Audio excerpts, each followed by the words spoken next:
If you've got this same problem, I'll show you how to fix it yourself in about 5 minutes for about 30 bucks.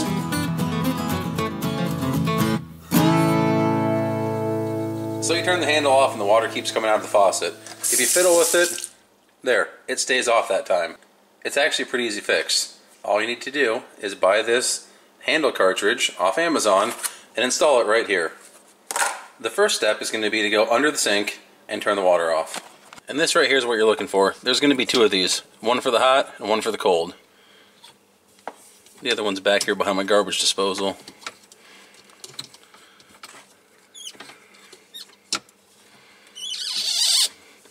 Now we come back up top and no water comes out. Perfect.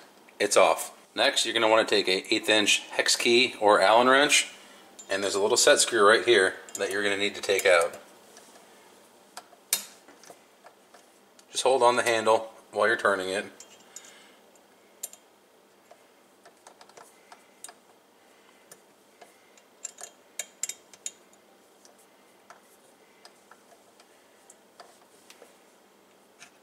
There you go. And you can already start to see the top of this cartridge valve.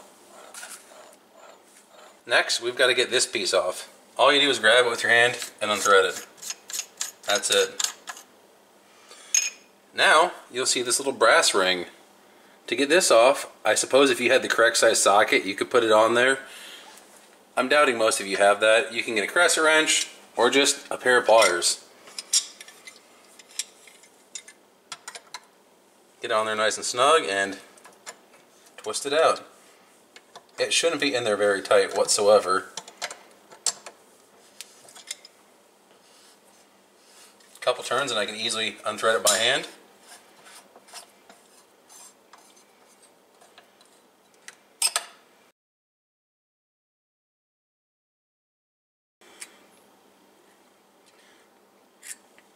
And there you go. Here's the cartridge. This piece just retains it in the faucet.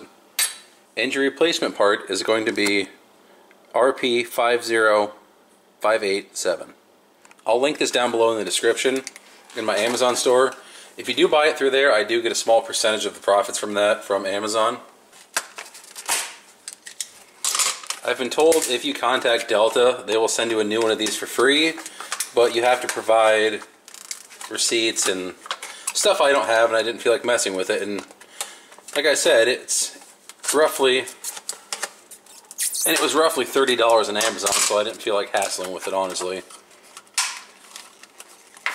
Oh my goodness, it's really in this package, I can tell you that. There you go. You can see just looking at them, they're the exact same thing. Inside the package, there's also instructions, which I've cut in half. You don't need them. It's so basic.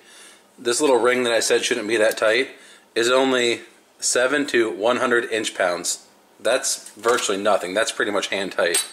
You'll see there's these two pins here on top of the cartridge. There's two holes down here which they correspond with.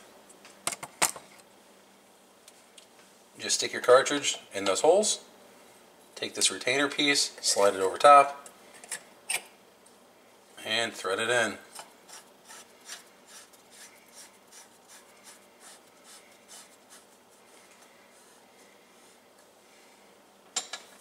Take your pliers or wrench, whatever you got here, and just snug this up. Like I said, it doesn't need to be that tight, just snug.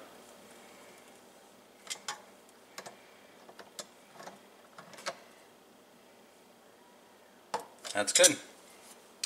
Take this little trim piece, put that back on.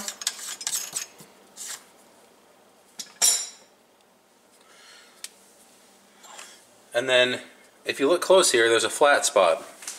I'll show you on the old one. There's a flat spot right here on that little stem. When you tighten down the Allen screw here, it comes out and pinches on that flat spot, which is what locks the handle to the valve. Put the handle back on, get your Allen wrench, tighten it back up.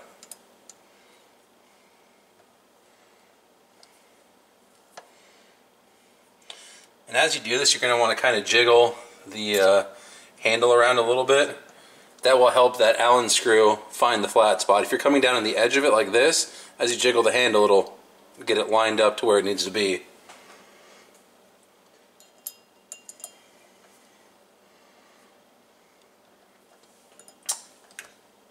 Yeah, I would say that seems about right. Just make sure, you know, it's got about its normal range of operation. If you do this and for some reason the handle is pointing off in a weird direction, you probably don't have the screw on the flat like it's intended to be. Snug that up, and that's it. It's fixed. I'll go back underneath quick, turn the water on, and try it out. The water's back on and it's not leaking. There we go. Works all the way around, shuts off.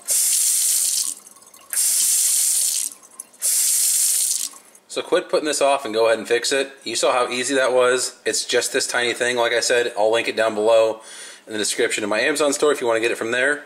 This little red thing here I believe is a hot limit switch. You can select exactly how much hot water can come through this. The new one was set the same way as this one, so I just left it alone. If this helped you out, please give me a thumbs up, give me a comment down below, let me know about it, and I'll see you in the next one. Thanks for watching. One side note, after you have this installed, you should check for leaks. Make sure you don't have water leaking out down here. Get back down below, open up your cabinets, look in here, and make sure there's no leaks. You don't want to accidentally create a new problem.